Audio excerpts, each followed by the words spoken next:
Assalamualaikum warahmatullahi wabarakatuh.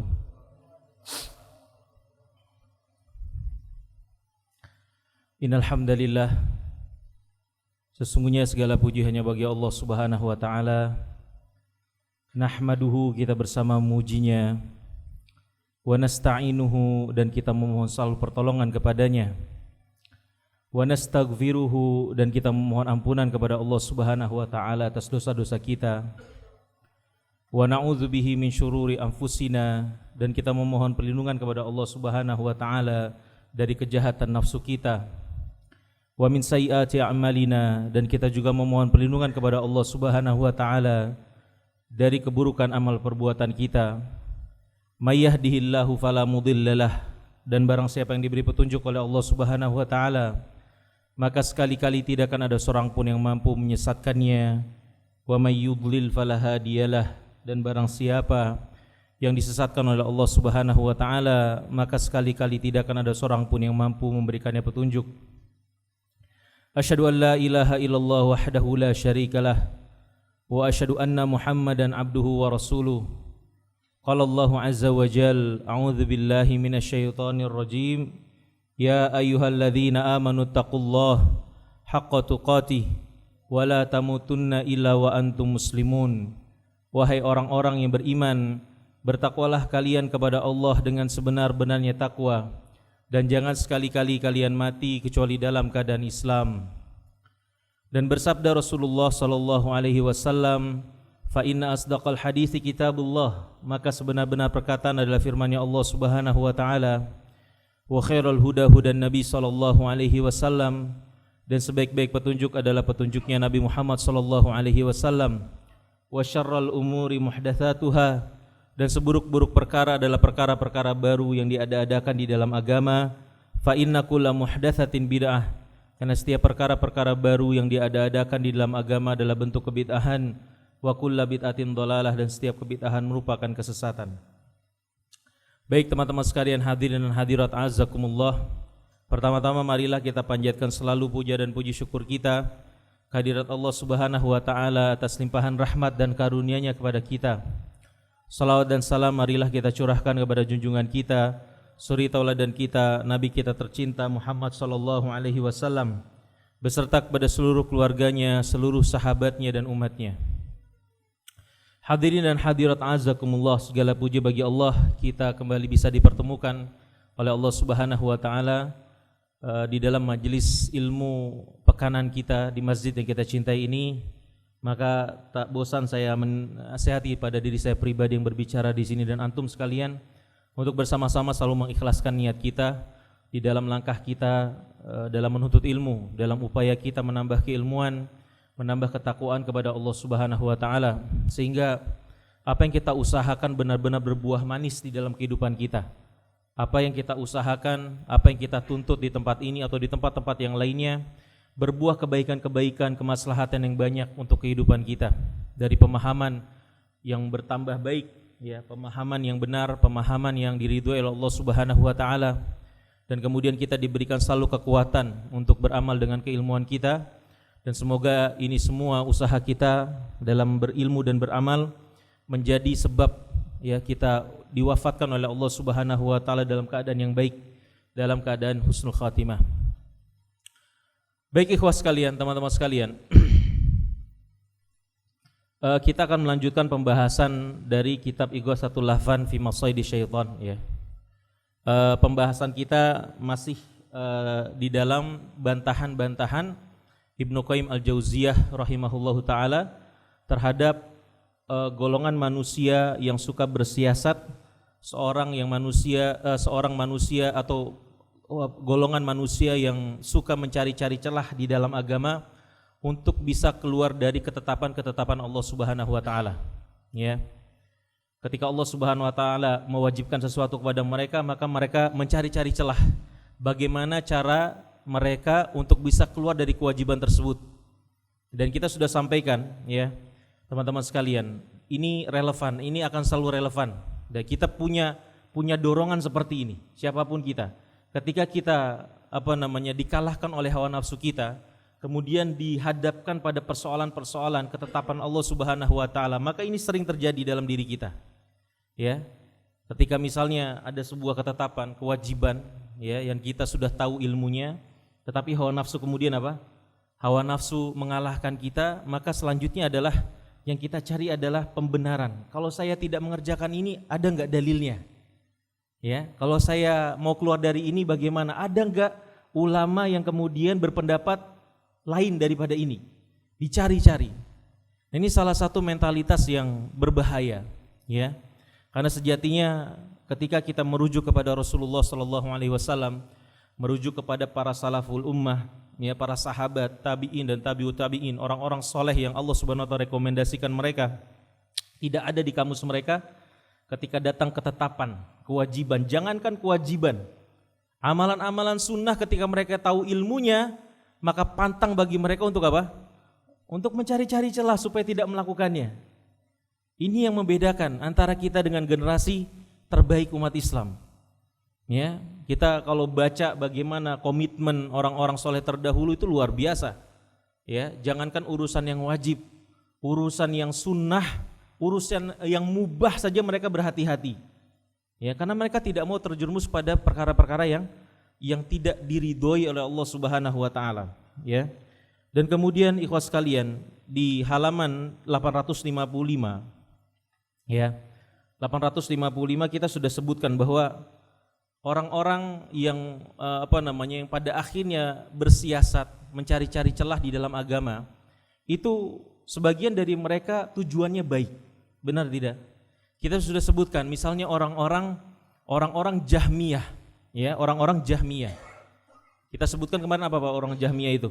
Ideologi mereka seperti apa? Ideologi orang Jahmiyah seperti apa?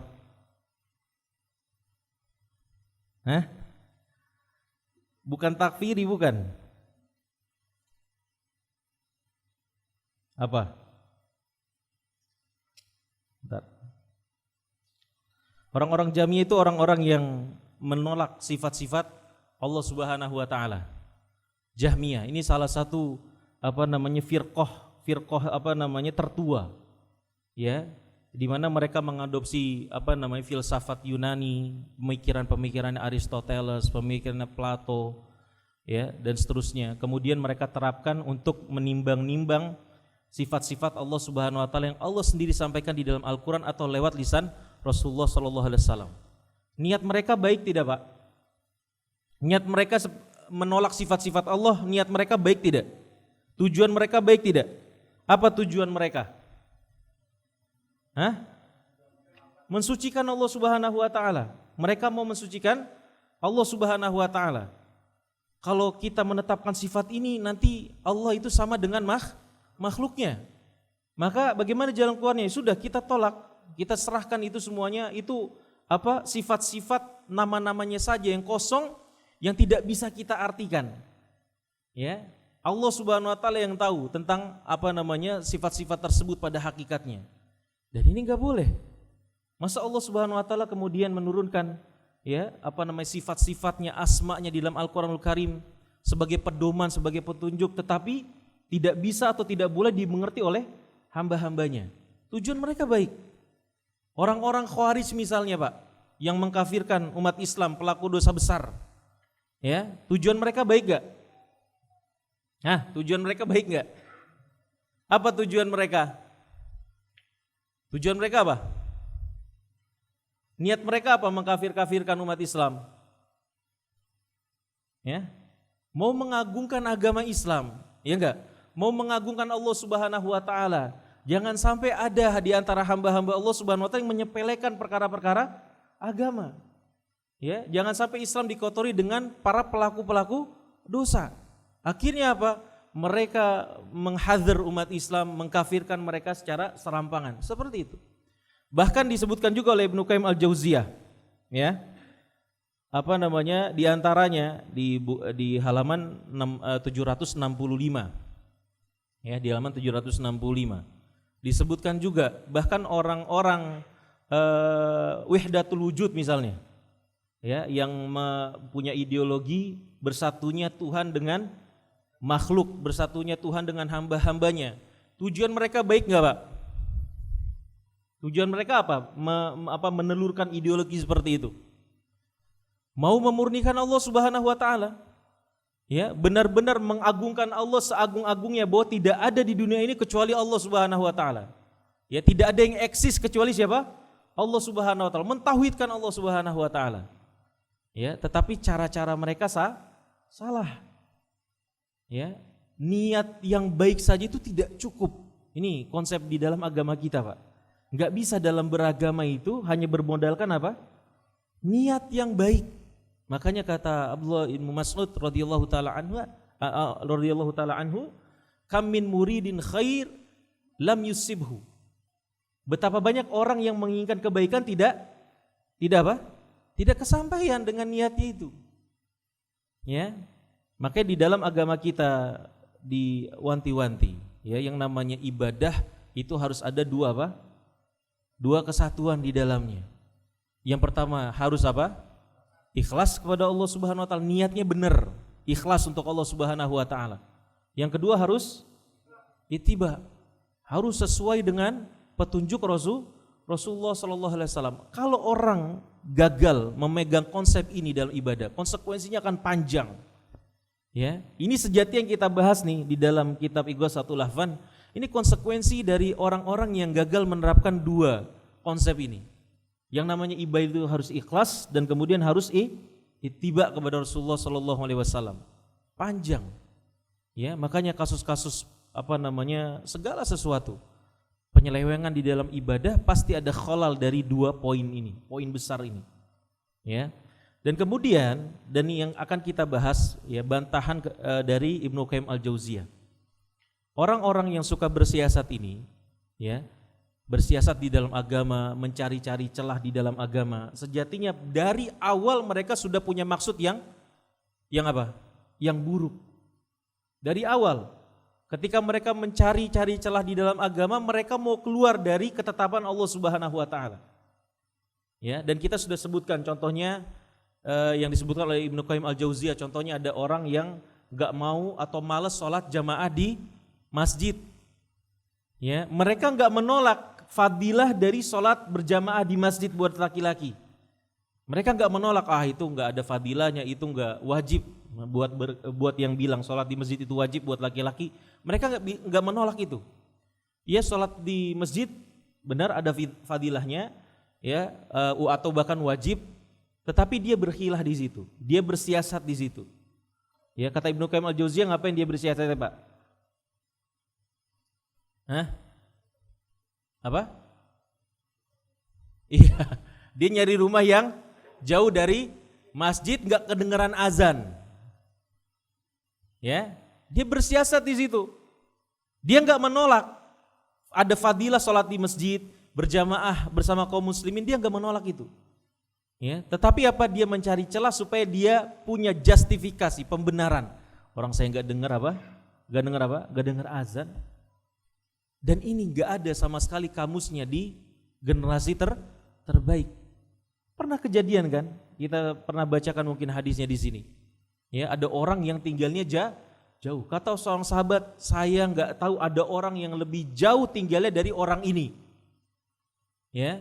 Tetapi apa? Tetapi dia selalu hadir berjamaah bersama Rasulullah Sallallahu Alaihi Wasallam. Sampai-sampai seorang sahabat ada yang merasa kasihan, berempati, ya, dan kemudian ngasih saran, ya sebaiknya antum beli himar lah, beli keledai, supaya antum lebih bisa lebih bisa fleksibel, ya, lebih mudah untuk jalan ke masjid dan seterusnya. Maka apa jawaban orang ini? Ya, jawaban orang ini, saya tidak berharap rumah saya dekat dengan Masjid Nabawi. Saya tidak berharap rumah saya dekat dengan masjidnya Rasulullah sallallahu alaihi wasallam. Saya bahagia dengan kondisi rumah saya jauh seperti ini. Sehingga apa? Saya berharap ketika saya pergi ke masjid yang jauh ini, Allah menggugurkan dosa-dosa saya. Kemudian juga ketika saya pulang dari rumah saya menuju rumah saya pulang dari sholat, Allah juga menggugurkan dosa-dosa saya.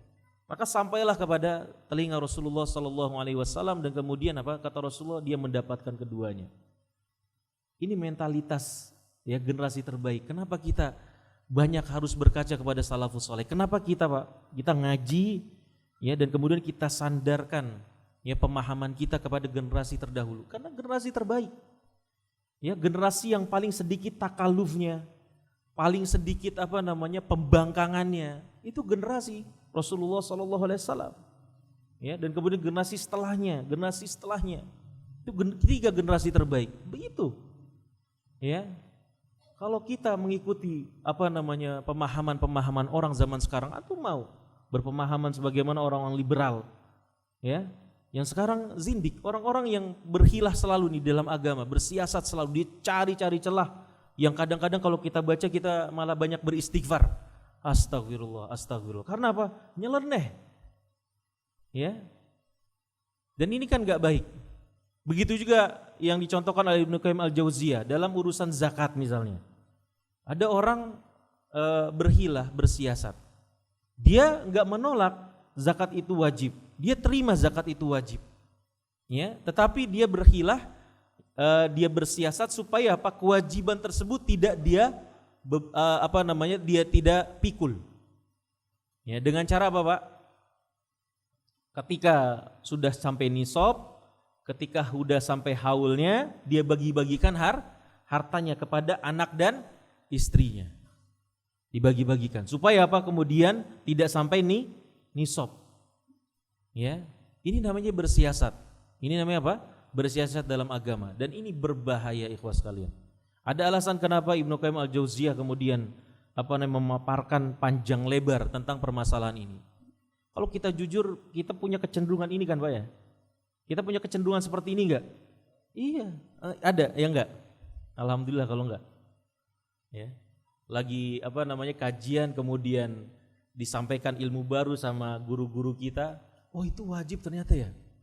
Ada enggak yang berpendapat sunnah saja? Ya, ada enggak yang berpendapat demikian? Mungkin Anda pernah cerita ya, ini bukan problem orang Indonesia doang Pak. Ya, dulu dosen fikih saya di Madinah, dia punya paman. Dosen fikih saya di Madinah, masya Allah orangnya. Beliau hafal kutubus sittah, ya, dan prakteknya pun masya Allah. Dia itu setiap sore kalau mau ketemu beliau gampang, ketemunya pasti di situ dia tempatnya. Setiap sore ba'da asar itu ada selalu di shaf pertama Masjid Nabawi, bagian pojok dekat Raudhah. Ya. Ngapain di situ? Dia murojaah kutubus sittah. Ya, hafal luar kepala. Dia pernah cerita orang-orang zaman sekarang itu suka apa? Suka mencari-cari celah dalam agama. Contoh paman saya, dia bilang paman saya, ya. Paman saya ketika mendapatkan satu hukum di dalam agama wajib, ya. Kalau tidak salah waktu itu dalam urusan memendekkan jenggot. Memendekkan apa? Jenggot. Maka disampaikan sama dosen saya tersebut, wahai paman, ya enggak boleh memendekkan jenggot, enggak boleh. Maka kemudian pamannya bukannya nurut malah bilang apa? Ada yang membolehkan enggak? Ya, ada ulama yang membolehkan apa enggak? Ya kan? Ini kecenderungan, Pak. Ini kecenderungan. Banyak orang yang seperti ini. Apalagi orang yang keilmuannya dangkal, ya, orang yang enggak ngaji, ya, orang yang enggak punya bangunan keilmuan yang mumpuni akan seperti itu. Ya. Dan banyak dari orang-orang yang seperti ini mereka punya pembenaran mereka. Dan kemarin kita sudah sampaikan salah satunya di antara pembenaran mereka bahwa Allah memperbolehkan kok siasat di dalam agama. Salah satu yang diangkat oleh mereka kasusnya siapa? Nabi siapa? Nabi Ayub alaihi salam. Ya, di mana dia bersumpah untuk mencambuk istrinya 100 kali. Sebabnya karena apa? Karena ketika beliau lagi sakit parah-parahnya, istrinya kemudian mengusahakan obat untuk dia, dan kemudian ada setan yang berwujud manusia mengelabui istrinya. Hingga pada akhirnya dalam riwayat istrinya menjual rambutnya kepada setan itu. Maka ketika laporan istrinya kepada Ayub alaihissalam, maka Nabi Ayub mengatakan itu setan. Dan saya bersumpah kalau saya sembuh saya akan hukum Anda dengan saya cambuk 100 kali. Ya, maka diterangkan oleh Ibnu Qayyim al-Jauziyah dan para ulama Ya, Ibnu Qayyim al-Jauziyah sebagaimana kita tahu Pak ya, pemaparan dia di sini bukan dari kantong dia. Bukan dari kantong dia. Selalunya ketika membahas tentang satu perkara dihadirkan apa? Al-Qur'an. Dihadirkan apa? Sunnah-sunnah Rasulullah sallallahu alaihi wasallam. Dihadirkan aqwalus sahabat, perkataan para sahabat, perkataan para tabi'in, perkataan a'immatul mazahib. Begitu caranya. Ya, enggak ada yang dari kantong kantong diri dia sendiri, enggak ada. Dan ini muslim harusnya membangun agama keilmuan seperti ini, Pak. Ya, jangan percayakan persoalan agama dengan diri kita sendiri, dengan otak kita sendiri, logika kita sendiri, mencari-cari sendiri. Ya, apalagi dalam persoalan-persoalan yang prinsipil, persoalan-persoalan yang mendasar di dalam agama, jangan, nggak boleh, ya kan? Beginilah manhaj para salafus soleh, nggak lancang, ya. Tetapi semuanya disandarkan kepada Al-Quran dan Sunnah dan perkataan-perkataan orang-orang soleh terdahulu. Nggak ada yang keluar dari koridor-koridor seperti ini. Dan kita sudah membuktikan ya, Ikhwa 108 kita sudah bahas panjang lebar, kan lama sekali. Ya, mungkin sudah hampir setahun. Dan kita bisa tahu metode beliau dalam penyampaian seperti itu. Dan ini ulama-ulama salafus soleh seperti itu metodenya. Ya, dan ini kita harapkan menjadi menjadi konsep beragama kita semua yang ngaji ya dimanapun kita berada seperti itu. Ya, nggak boleh kemudian kita menyandarkan agama ini sembarangan. Ya, bertanya kepada orang sembarangan. Ya, tetapi kita harus bersikap objektif, bisa mengembalikan segala segala pemahaman tersebut kepada Al-Quran dan sunnah-sunnah Rasulullah SAW. Dan maksudnya kembali kepada Al-Quran dan As-Sunnah bukan berarti menelan mentah-mentah, hanya bermodalkan terjemahan saja, itu salah. Nggak ada seperti itu konsepnya, Pak. Ya, justru orang-orang yang berada di atas manhaj salafus saleh, mereka tidak akan berani lancang. Ya, pasti ketika urusannya misalnya hadis Rasulullah SAW dikembalikan siapa? Ya, bagaimana hukumnya? Hukumnya siapa yang menghukumi hadis tersebut? Ya para rijalul hadis, para aimatul hadis. Ya, hukum siapa? Hukumnya misalnya Imam Bukhari, ya, hukumnya Imam Muslim, ya, Imam Ahmad bin Hanbal rahimahumullah taala. Kalau dalam urusannya Al-Qur'an, maka kita kembali kepada para aimatut tafsir. Ya, siapa? Al-Imam Ibnu Jarir At-Tabari misalnya, dikumpulkan di situ. Kan salah satu tafsir terbaik itu tafsirnya Al-Imam At-Tabari. Di situ dia kumpulkan, ini Ibnu Abbas berpendapat demikian, Ibnu Umar berpendapat demikian, Mujahid berkata demikian, Atha berkata demikian. Semuanya ya disandarkan kepada orang-orang yang memang terpilih, orang-orang yang memang sudah diakui keilmuannya. Ya, jarang sekali kalau kita lihat ya guru-guru kita yang memang bermanhaj yang benar itu kemudian ya menafsirkan sesuatu dari kantong dirinya sendiri, enggak ada. Ya, bahkan yang sering banyak difitnah Syekhul Islam Ibnu Taimiyah rahimahullahu taala. Ketika beliau selesai dari bukunya Al-Aqidah Al-Wasithiyah, ya, beliau kumpulkan atau beliau ikrarkan kepada musuh-musuh dakwahnya, ini saya sudah membuat Al-Aqidah Al-Wasithiyah. Ya, tunjukkan kalau ada satu kata itu keluar dari kantong saya, dari diri saya sendiri. Gak ada, gak bisa dibuktikan. Semuanya ada dalilnya. Al-Quran, As-Sunnah, Aqwalus Salaf, ya, perkataan-perkataan para salafus salih. Ini penting menjadi pemahaman kita bersama, Pak. Dan insya Allah ini adalah pemahaman yang benar, ya, pemahaman yang akan membawa kita kepada keridhoannya Allah Subhanahu wa taala. Jangan kemudian mendasarkan agama ini kepada diri kita sendiri.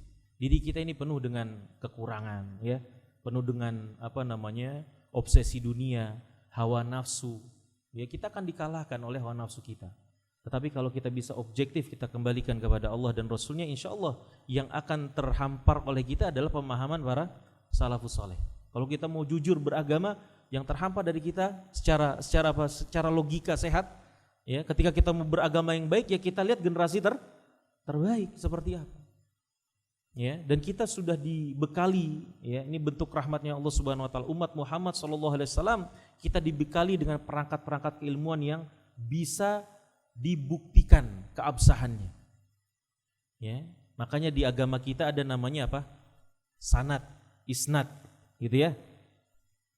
Rasulullah SAW semua sabdanya sudah dirangkum oleh para ulama, dan kemudian ada para rijal, ya, orang-orang yang memang dipilih oleh Allah Subhanahu wa taala untuk berkutat di dalam hadis-hadis Rasulullah SAW, dan mereka kemudian bisa menghukumi hadis-hadis tersebut dari persoalan matannya, dari persoalan sanadnya. Ya, mereka bisa buktikan itu ada ilmunya, sanadnya. Ya, maka sekali lagi ikhwas sekalian, jangan sampai kita terjerumus pada hal-hal seperti ini, ya. Konsepnya orang-orang beriman ketika datang ketetapan Allah adalah sami'na wa ata'na. Kita dengar dan kita taat. Ketika kita tidak bisa taat, ya, kan kita tidak mungkin taat selalu. Ada di sini taat selalu, Pak? Ada yang enggak pernah maksiat? Angkat tangan. Pasti maksiat kan?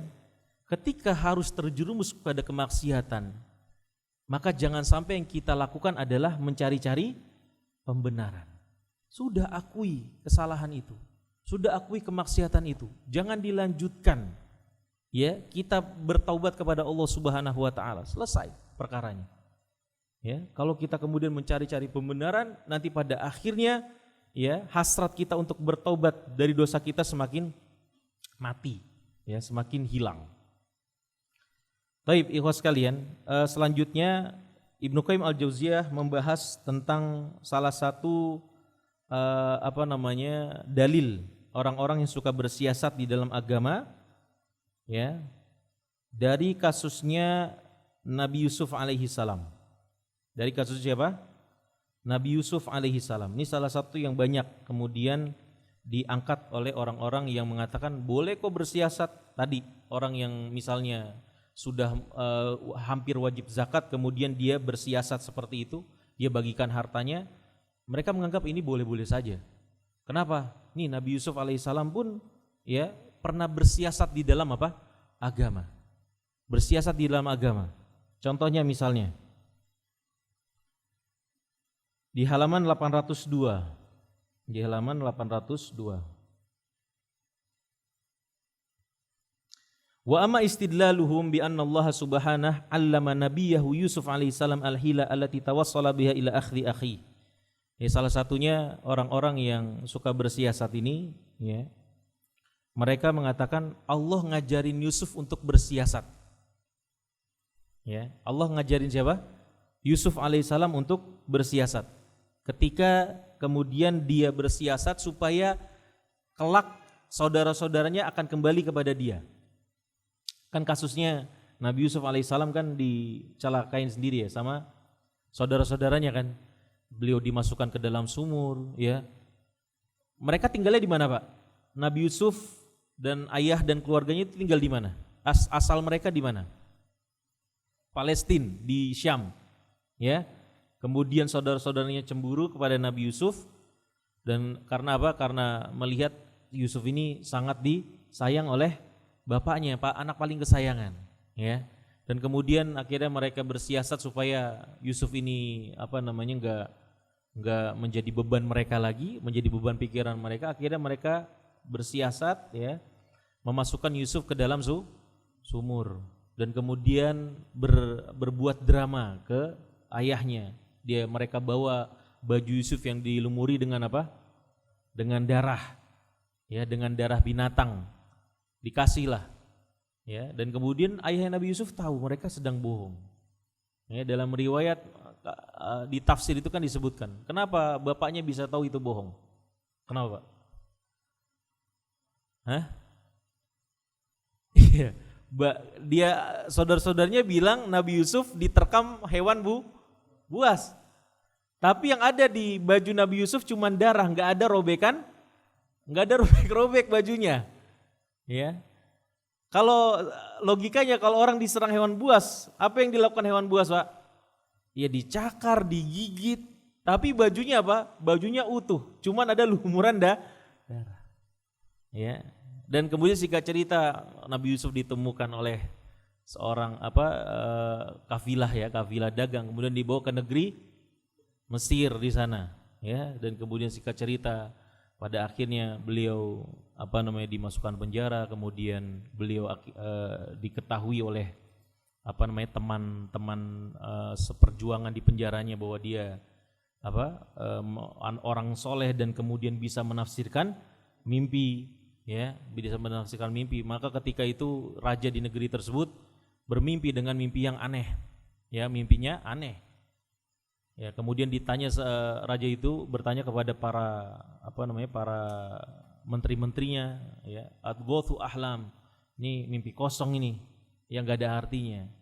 Maka salah satu orang yang tadinya pernah sepenjara dengan Nabi Yusuf alaihissalam, saya tahu ada orang yang pandai menafsirkan mimpi, utus saya. Ya, maka diutuslah Nabi Yusuf alaihissalam, orang tersebut diutus kepada Nabi Yusuf dan kemudian dibawa ke raja dan kemudian menafsirkan. Pada akhirnya raja tersebut memberikan kedudukan kepada Nabi Yusuf. Nah, suatu ketika, singkat cerita, ketika Nabi Yusuf sudah punya otoritas, ya, sudah diberikan kekuasaan, maka Nabi Yusuf kedatangan tamu. Ya, kedatangan tamu yaitu siapa? Saudara-saudaranya dulu. Ya, saudara-saudaranya dulu lagi mencari nafkah, ya. Maka di sini Nabi Yusuf alaihissalam tahu, ini saudara-saudara saya. Sementara saudaranya ada yang tahu enggak itu Yusuf? Enggak ada yang tahu, ya. Nah, kata Ibnu Qayyim al-Jauziyah, fa innal muhtajina bidzalika la yujawwizuna syai'an mimma fi hadhil qissah al-batah wa la tujawwizuha syari'atuna biwajhin minal wujuh fa kaifa yahtajjul muhtaj bima yahrumu al-amalu bihi wa la yusawwiquhu biwajhin minal wujuh. Ya. Jadi kata Ibnu Qayyim al-Jauziyah, ini mengada-ada orang yang berdalih bahwa Allah Subhanahu wa taala mengajarkan Yusuf untuk bersiasat, itu sangat mengada-ngada. Kenapa? Ibnu Qayyim mengatakan wallahu subhanahu innama sawwaga dzalika linabiyhi Yusuf alaihi salam jazaan li ikhwatihi. Allah Subhanahu wa taala, ya, menunjukkan Yusuf kepada tindakan demikian itu semata-mata untuk menghukum jazaan li ikhwatihi, atas perbuatan siapa? Saudara-saudaranya Yusuf kepada dia. Dizolimi Nabi Yusuf itu. Ya, dizolimi sama saudara-saudaranya. Wa uqubatan lahum ala ma fa'alu bihi wa nasran lahu alaihim, dan kemudian pertolongan Allah Subhanahu wa taala atas saudara-saudaranya tersebut. Wa tasdiqan li ru'yahu, dan sebagai bentuk proses yang pada akhirnya akan mewujudkan mimpi-mimpinya Nabi Yusuf. Nabi Yusuf kan sebagaimana di dalam surat Yusuf, beliau mengutarakan mimpi-mimpinya kepada siapa? Ayahnya. Ya, makanya kemudian ayahnya bilang la taqsus ru'yaka ala ikhwatik. Ya, jangan kau ceritakan mimpimu ini kepada saudara-saudaramu. Karena makin akan membakar kecemburuan mereka. Ya, kecemburuan mereka. Jadi Nabi Yusuf alaihissalam kemudian bersiasat, dan di sini disebutkan oleh siapa? Oleh Ibnu Qayyim al-Jauziyah, wa ba'du fa fi qissatihi ma ikhwatihi durubun minal hiyal al-mustahsanah. Ya. Ini kategori bersiasat tetapi tujuannya baik. Ya, siasat yang baik, bukan tujuannya baik. Ini siasat yang baik. Ya. Apa siasatnya Nabi Yusuf, Pak, ketika bermuamalah sama saudara-saudaranya?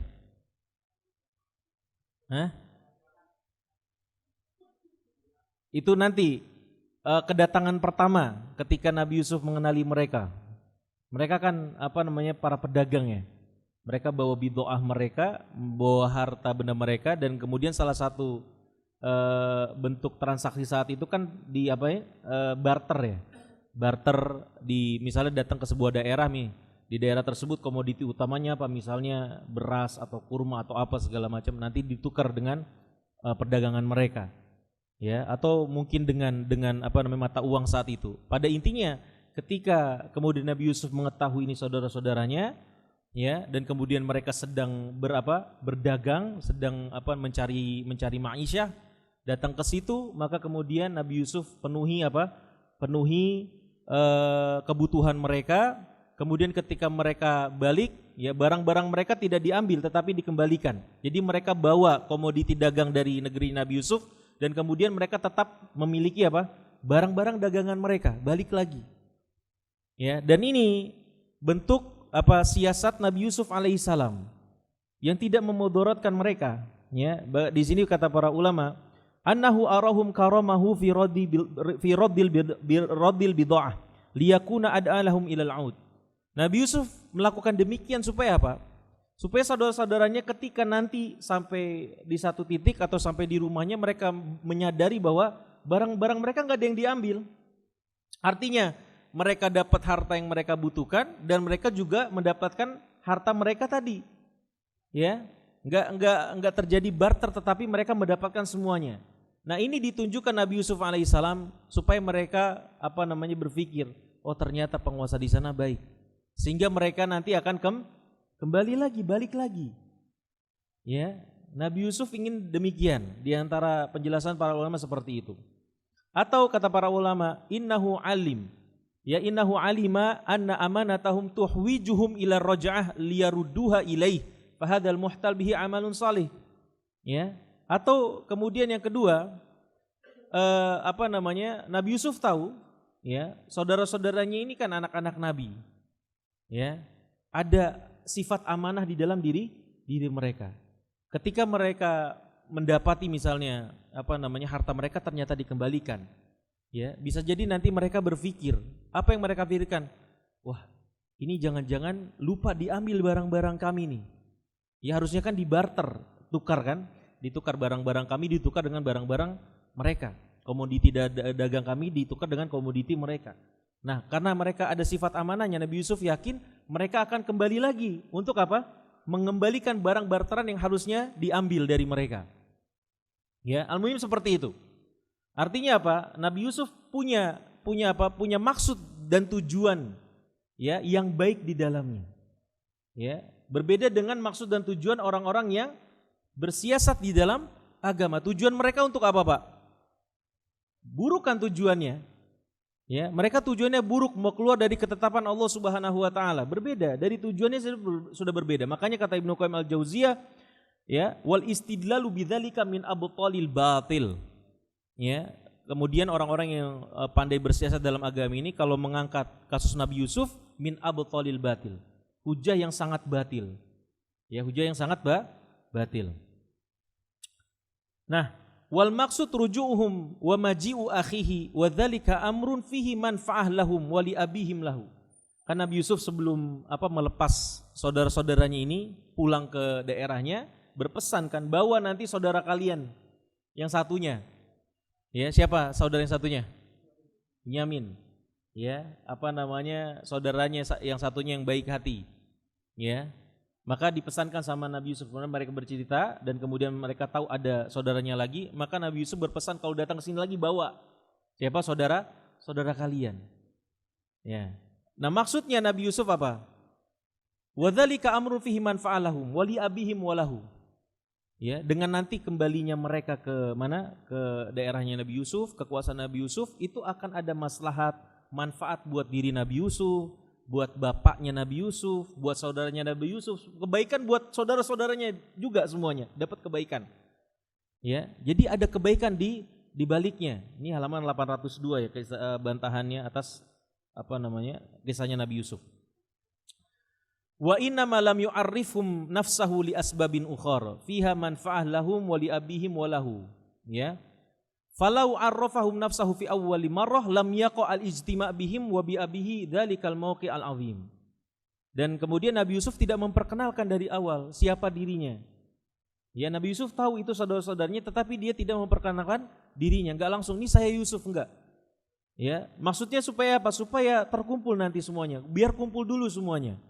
Saudaranya, bapaknya, ya, dan kemudian pada akhirnya memberikan kemaslahatan buat mereka. Ya, seperti itu. Ada nanti kisah Nabi Yusuf kemudian bersiasat lagi ketika hendak pulang dari tempat Nabi Yusuf, ya. Ada siasat kemudian ditaruh bejana atau salah satu harta di salah satu kantong siapa? Saudaranya itu, yang Bunyamin itu.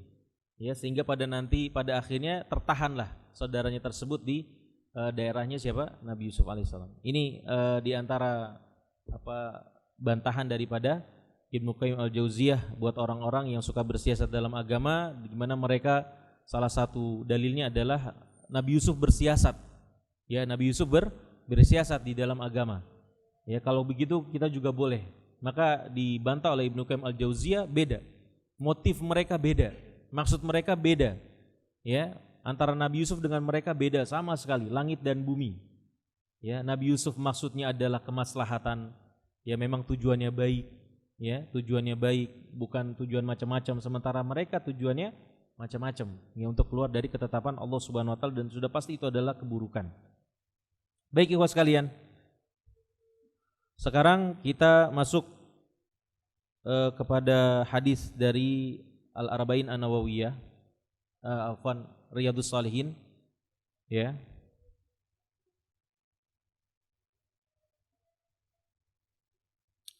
Hadis berikutnya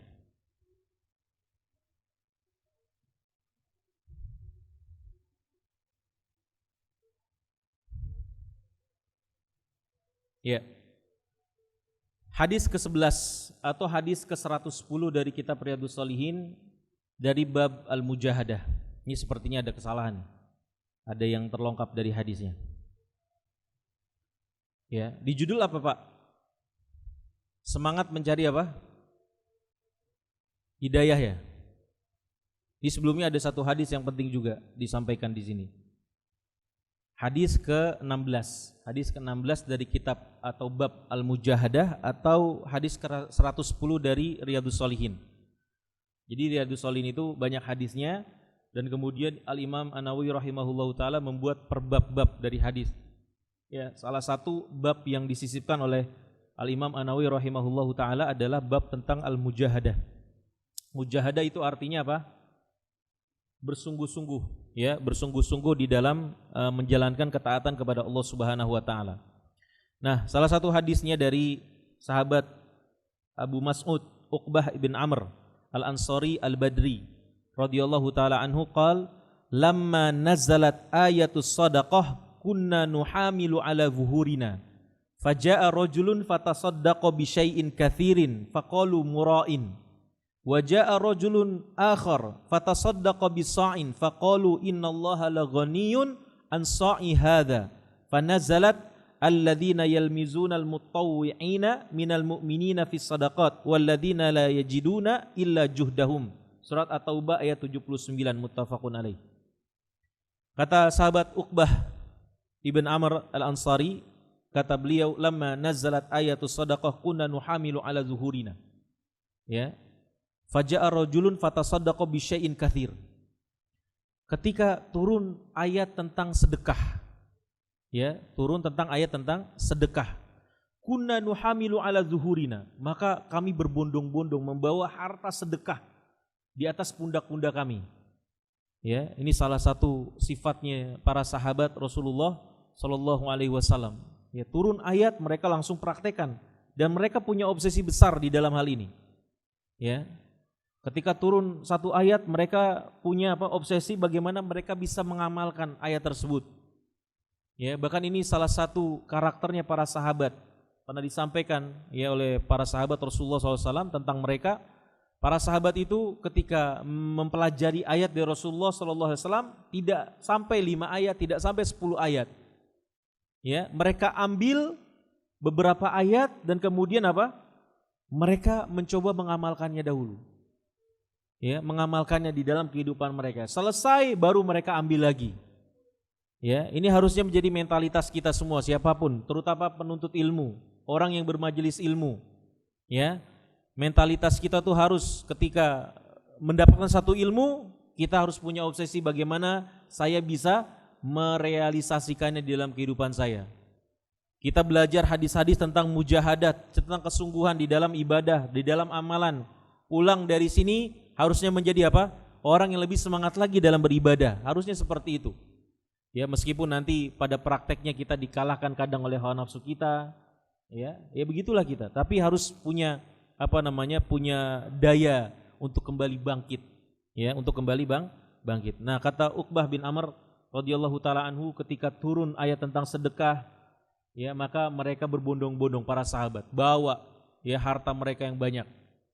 Ya, makanya ini salah satu ayat yang turun di kisaran perang Tabuk ya, sebelum perang Tabuk. Ya. Jadi para sahabat benar-benar berbondong-bondong.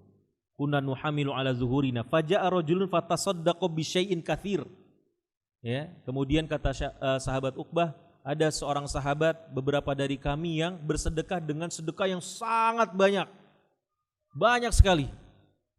Ya, salah satunya siapa sahabat? Abu Bakar As-Siddiq, Umar bin Khattab, Abdurrahman bin Auf. Abdurrahman bin Auf itu ketika mendanai perang Tabuk, beliau bersedekah dengan 940 kalau dia, 940 atau 960 ekor unta. Ya, 960 ekor unta, hampir 1000 tuh. Hampir 1000. Kalau seandainya unta sekarang harga 50 juta, berarti berapa miliar? 50 miliar. Ya, itu harganya tuh, sedekahnya. Dan kemudian 60 atau 40 ekor kuda yang lengkap dengan baju besinya. Itu lebih mahal lagi tuh. Ya. Kalau sekarang kan mobil-mobil mewah. Ya, kalau dulu kendaraan mewah ya kuda. Apalagi dengan baju besi, mahal itu. Di antara harta yang sangat mahal pada zaman itu. Dan itu disedekahkan oleh siapa? Abdurrahman bin Auf. Ya, dan kemudian juga athar yang disebutkan oleh Umar ibn Khattab, ya, ketika turun ayat sedekah itu tentang sedekah, maka dia berazam saat itu dia mau ngalahin siapa? Abu Bakar As-Siddiq. Dia mau ngalahin Abu Bakar As-Siddiq nih. Saya yakin hari ini saya akan mengalahkan Abu Bakar As-Siddiq. Karena obsesi orang-orang soleh itu adalah mengalahkan orang soleh lainnya dalam hal ketaatan, kebaikan, bukan masalah harta. Gak ada para sahabat itu berlomba-lomba di dalam masalah harta, gak ada obsesi mereka seperti itu. Ya, kan ada hadisnya juga, orang-orang fakir di antara para sahabat ngadu ke Rasulullah, curhat ke Rasulullah SAW tentang orang kaya, tapi bukan karena mereka iri sama orang kaya karena harta mereka, bukan. Yang mereka irikan apa, Pak? Yang mereka gibtoh itu apa?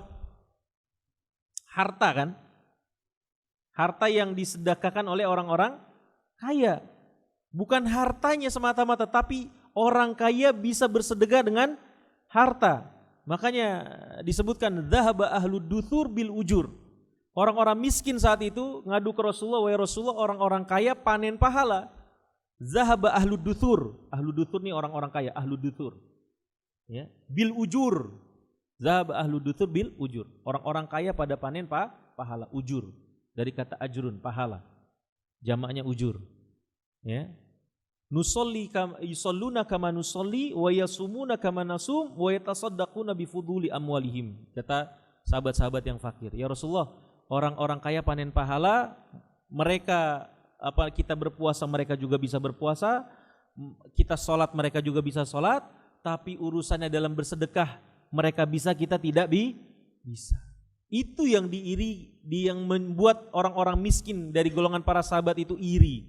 Bukan hartanya, Rasulullah, mereka punya harta, mereka punya unta, kita enggak. Mereka punya kuda yang bagus, kita enggak. Bukan itu. Intinya di mana? Di amal solehnya, mereka iri. Makanya kata Rasulullah SAW, tidak ada ghibthah kecuali pada dua orang. Tidak ada hasad kecuali kepada dua orang. Hasad di sini maksudnya adalah ghibthah.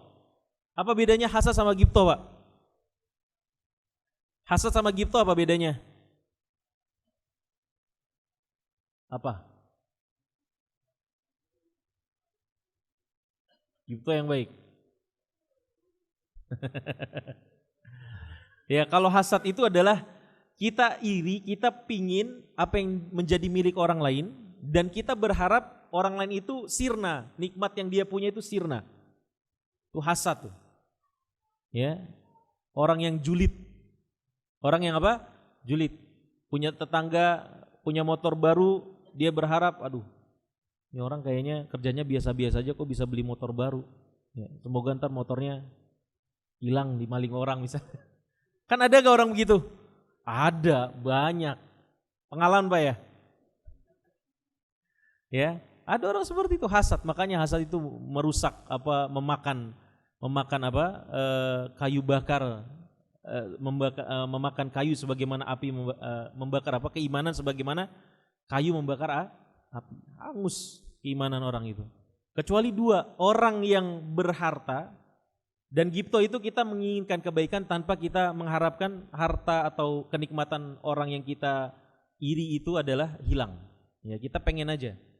Nah, kata Rasulullah tidak ada hasad, maksudnya giptoh, iri pada seorang kecuali dua golongan manusia. Yang pertama adalah orang yang berilmu. Ya, orang yang berilmu dan kemudian dia beramal dan mendermakan ilmunya, dia sampaikan ilmunya.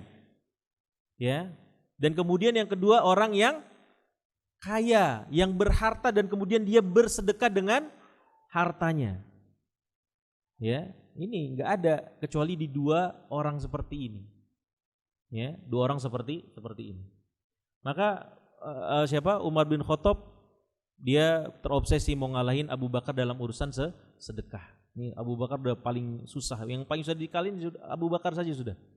Ya, maka Umar bin Khattab cari lawan yang menurut dia sebanding dengan dia, ya, dia mau ngalahin siapa? Abu Bakar. Dia datang ke Rasulullah SAW dengan harta yang sangat banyak, ya. Maka kemudian Rasulullah bertanya, apa yang kau tinggalkan untuk keluargamu? Maka Abu Bakar bilang apa? Mislahu, ya, saya tinggalkan yang semisalnya. Artinya Umar mendermakan 50-50, ya, 50% buat keluarganya, 50% buat sedekah. Ya, maka kemudian Abu Bakar ternyata lebih dahsyat lagi. Abu Bakar semuanya yang ada di rumahnya disedekahkan. Ya, maka ditanya sama ditanya sama Rasulullah SAW, apa yang kau tinggalkan untuk keluargamu? Allah wa Rasulah, Allah dan Rasulnya. Maka Umar kemudian berkomentar, ya, saya tidak akan pernah, ya, mengalahkan Abu Bakar abadan, selama-lamanya, enggak akan pernah. Ya, saking apa? Saking tingginya. Nah, ada orang-orang yang besar sedekahnya saat turun ayat sedekah, maka orang-orang munafik faqalu, orang-orang munafik maksudnya kata sahabat Uqbah bin Amr, murain. Ya, orang-orang ini nih yang banyak sedekahnya ini adalah orang-orang riya. Komentarnya buruk. Ya. Jadi orang yang bersedekah banyak-banyak dibilang apa? Riya. Nah, ini orang pasti nih cuman mau pansos. Ya. Cuman mau apa? Apa bahasanya? Pamer. Cuman mau viral gitu ya kalau zaman sekarang mungkin, biar kelihatan wah, ya, sama orang-orang. Murain. Dikomentari buruk. Waja'a rajulun akhar fatasaddaqa bisa'. Kemudian ada orang lain yang kemudian datang kepada Rasulullah SAW bersedekah dengan satu sok kurma saja, kurma kering. Satu sok itu semana satu sok. Segenggam gini. Ya. Maka dikomentarin juga buruk. Hati-hati nih. Netizen yang suka komentar buruk. Ini salah satu apa? Sifatnya orang-orang munafik. Ya. Ada orang yang semuanya dikomentarin buruk. Mau orang itu berbuat baik, mau orang itu berbuat buruk, ya. Dikomentarin buruk semua sama dia. Kita, Pak, saya tanya, ada orang berbuat buruk, boleh enggak kita berkomentar buruk? Komentar buruk boleh enggak? Kita hina orang yang berbuat buruk itu.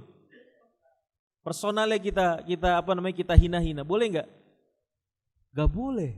Kalau mau kasih nasihat yang baik, bukan komen buruk. Ini banyak orang-orang zaman sekarang itu mudah sekali komen. Komen yang nyinyir, komen yang jelek, yang buruk, gak boleh. Itu bukan kepribadian muslim. Ini orang munafik yang begitu tuh. Yang baik kalau dibayar beda lagi tuh. Ya. Jadi apa namanya? Ada buzzer di sini. Ya. Kemudian orang yang baik di komen buruk, orang yang buruk di komen buruk juga, gitu ya. Nah, kemudian ada sahabat-sahabat Rasulullah yang cuman bisa bersedekah dengan apa yang ada di rumahnya. Ya, yang ada di rumahnya itu enggak banyak. Kadang-kadang cuman satu sok kurma. ya, yang itu sejatinya buat diri dan keluarganya, maka didermakan. Maka apa komentar orang-orang munafik, Pak? Innallaha laghaniyun an sa'i hadza. Ya, Allah enggak butuh sama sedekah kecil kayak gini. Bayangin tuh. Ya, lancangnya mereka tuh, orang-orang munafik. Jadi apa? Merasa jadi juru bicaranya Allah Subhanahu wa taala. Wal iyazubillah. Mereka sendiri gak beriman sama Allah. Ya, orang-orang munafik ini gak beriman sama Allah Subhanahu wa taala. Mereka kan cuma apa? Lisannya saja, zohirnya saja menampakkan mereka Islam. Karena mereka mendapatkan keuntungan, keamanan dan seterusnya. Status sosial mereka dapatkan dengan keislaman mereka di tengah-tengah kaum muslimin. Padahal sejatinya beriman gak mereka, Pak?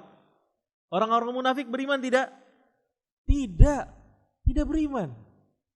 Ya, makanya jaza mereka, hukuman mereka di akhirat apa? Fiddarkil asfali minan nar. Ya, di keraknya neraka. Mungkin saya pernah jelaskan, di keraknya itu di mana, Pak? Hah? Di dasar. Kalau dosen saya, kalau nggak salah dosen Lipia, saya lupa, bukan dosen Madinah, dosen Lipia. Orang Mesir, siapa? Dosen Mesir yang rambutnya rada merah. Ada? Masih ada nggak? Udah nggak ada ya? Dulu dia pernah menjelaskan fiddarkil asfal itu kalau diibaratkan panci, ya, diibaratkan panci. Panci tahu apa ya? Gimana panci? Ini panci nih misalnya nih, ya. Darkul asfal itu kita taunya kan ininya ya, dalamnya ya. Saya udah penjelasan makanya sampai sekarang saya ingat karena itu salah satu penjelasan yang oh begitu. Nah, panci itu bukan dasarnya. Yang namanya ad-darkul asfal itu bukan bukan di atasnya nih, tetapi bawahnya sini, pantatnya. Yang langsung apa? Sampai dengan apinya tuh. Jadi benar-benar kebakar sempurna. Ya, itu yang orang munafik itu tempat paling bawah di dalam neraka. Ya, seburuk-buruknya tempat di neraka jahanam adalah keraknya. Sebagaimana semulia-mulianya surga yang paling tinggi. Ya, ditinggikan oleh Allah Subhanahu wa taala, dan orang-orang munafik seperti itu kerjaannya. Nah, salah satu kerjaan orang munafik komentar tentang kebaikan-kebaikan orang-orang soleh, orang-orang baik, siapapun, Pak. Memang di antara kekurangan atau gaya hidup bermedia sosial orang zaman sekarang, mereka suka, atau kita ya, cenderung suka mengekspos kebaikan-kebaikan kita. Yang sebenarnya itu bukan kepribadian dari seorang muslim yang baik. Tetapi ya orang sekarang banyak yang jauh dari keilmuan sehingga mereka melakukan apa yang mereka lakukan, suka mengekspos kebaikan mereka. Tetapi itu tidak bisa jadi pembenaran buat kita untuk komen yang buruk kepada mereka, enggak boleh. Ada orang misalnya baru nyumbang misalnya, baru nyumbang ke fakir miskin, ya. Kemudian mereka foto diri mereka sambil ngasih sembako sama orang-orang miskin, sama orang-orang fakir, sama anak-anak yatim. Mereka foto mereka kemudian share di media sosial mereka. Kemudian jangan sampai kemudian itu jadi pembenaran buat kita, ini orang riak banget sih. Ya, ini orang begini kok, begini. Jangan komen seperti itu. Ya, kita doakan kebaikan. Ya, ini orang baik kok. Ya, semoga diterima, ya, semoga diberikan sama Allah petunjuk, taufik supaya dia bisa lebih menjaga amalannya. Itu yang melakukan seorang muslim. Jangan kemudian nyinyir, Pak. Nyinyir itu bukan sifat seorang muslim sejati. Nyinyir tuh, ya, nih netizen nih banyak, Pak. Orang yang ngaji, ya, tapi nanti ketika sudah di media sosial seolah jadi orang yang berbeda. Banyak. Di sini ada nggak? Hah? Semoga nggak ada ya. Insya Allah nggak ada. Jangan sampai. Kalau di tempat kajian, masya Allah, ya, nyatet segala macam. Tapi giliran di mana? Di rumah, di media sosial, punya akun bodong. Punya akun apa? Bodong. Namanya Abu siapa. Tapi kerjaannya kemana? Kesana kemari, komen buruk. Ya, meskipun itu ke mana yang kita sebut dengan musuh-musuh dakwah misalnya, tapi berkata kotor, berkata busuk, ya, mengkotori, berkata tanpa dalil, nasihatnya tanpa dalil, tetapi dengan emosi semata, ngata-ngatain. Boleh nggak? Nggak boleh. Hati-hati Pak, itu jadi sumber fitnah. Ya, bisa jadi ada orang yang baca komen-komen kita. Misal yang berseberangan sama kita aja. Ya, saudara-saudara muslim kita yang berseberangan paham dengan kita misalnya. Ya, kemudian mereka ada channel, kemudian ada tadi abu fulan datang ke situ. Kemudian bukan sampaikan nasihat yang baik, tapi malah komen buruk. Ini orang jahil, ini orang ini orang berkata tanpa ilmu. Sudah, serapah saja isinya seperti itu, nggak berbobot. Ya, kemudian orang awam yang nggak tahu apa-apa langsung, ini si Abu ini kan yang suka ngaji di sini mungkin seperti ini. Akhirnya mereka nggak respect. Tapi coba berani gentle gitu ya. Kalau yang benernya sih antum nggak usah ikut-ikutan masalah gituan ya. Yang paling bener ya udah nggak usah komen-komen. Biarkan orang-orang berilmu yang turun tangan. Ya, tugas antum apa ya? Majelis ilmu ini saja. Ya, yang idealnya itu tidak ikut-ikutan seperti itu, Pak. Ya, jangan sampai, apalagi antum minim ilmu. Kita ini minim ilmu, Pak. Ya, bukan ada di derajat level rudud. Rudud itu berbantah-bantahan, nggak boleh. Ya, sadar diri. Maka ada orang-orang yang seperti itu, pakai akun bodong, kemudian serapah-serapah, ngata-ngatain ini, caci maki. Apa bedanya sama orang-orang seperti itu? Ya, maka jangan sampai ini salah satu, saya ingatkan ini salah satu sifatnya orang-orang munafik. Ya, selalu nyinyir dengan kebaikan-kebaikan orang.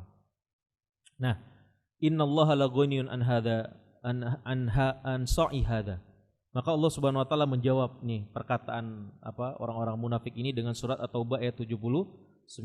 Alladzina yalmizunal mutawwi'ina minal mu'minina fis shadaqat. Ya, mereka yang nyinyir, ya, mereka yang menghina orang-orang beriman ketika mereka bersedekah.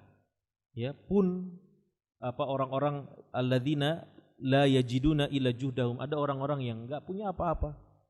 Ya, dan kemudian mencoba bersedekah dengan apa yang mereka mampu, mereka juga nyinyirin. Ya, maka kan para sahabat Rasulullah SAW itu sangat antusias dalam amalan.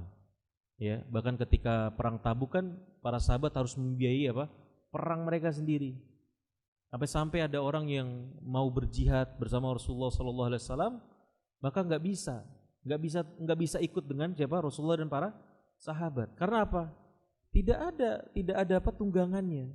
Saat itu para sahabat ya menuju ke Tabuk, satu unta buat berapa orang? Berapa? 10 orang kan dalam riwayat. Maksudnya gimana? Satu unta ditunggangin 10 orang gitu, Pak? Hah? Kuat gak unta buat 10 orang? Gak kuat.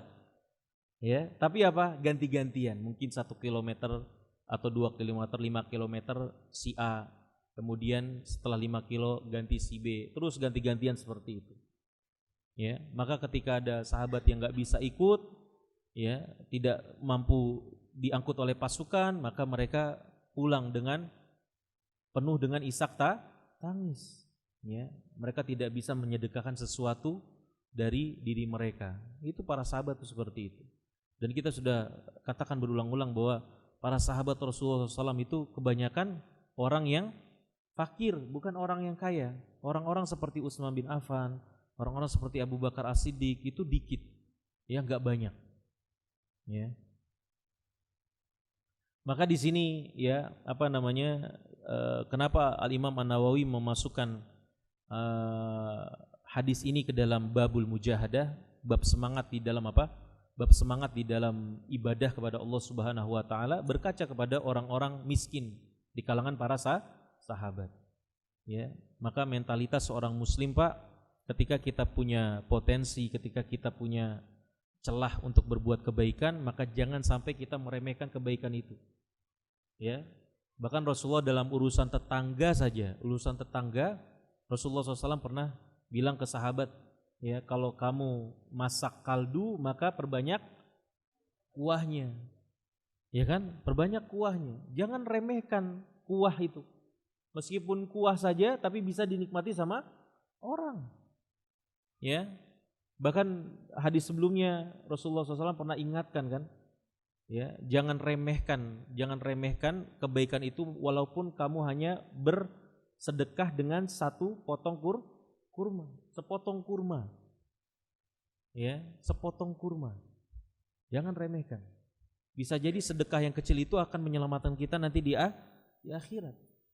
Ya, maka seorang muslim harus bersemangat, ya, bersemangat dan kemudian jangan meremehkan sedikit pun kebaikan yang Allah Subhanahu wa taala bukakan pintu-pintunya untuk kita semua. Baik, ikhwas sekalian, ini yang bisa kita sampaikan ya pada malam hari ini. Insyaallah kita akan lanjutkan pada pertemuan berikutnya, ya.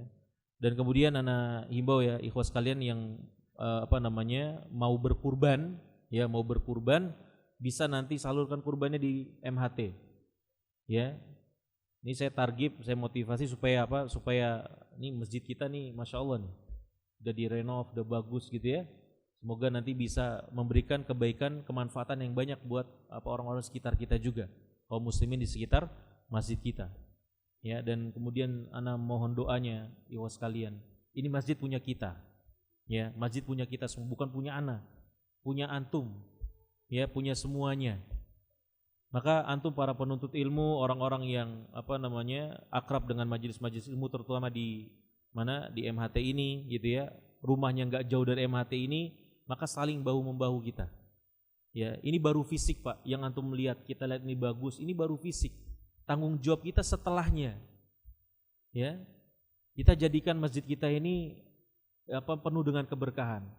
Ya, dengan masjid kita ini yang sudah bagus ini kita berikan kemanfaatan yang besar buat umat Islam. Ya kan? Dengan keilmuan misalnya, dengan kajian-kajian yang mungkin nanti kita akan terus improve, ya. Kita kita perbagus selalu.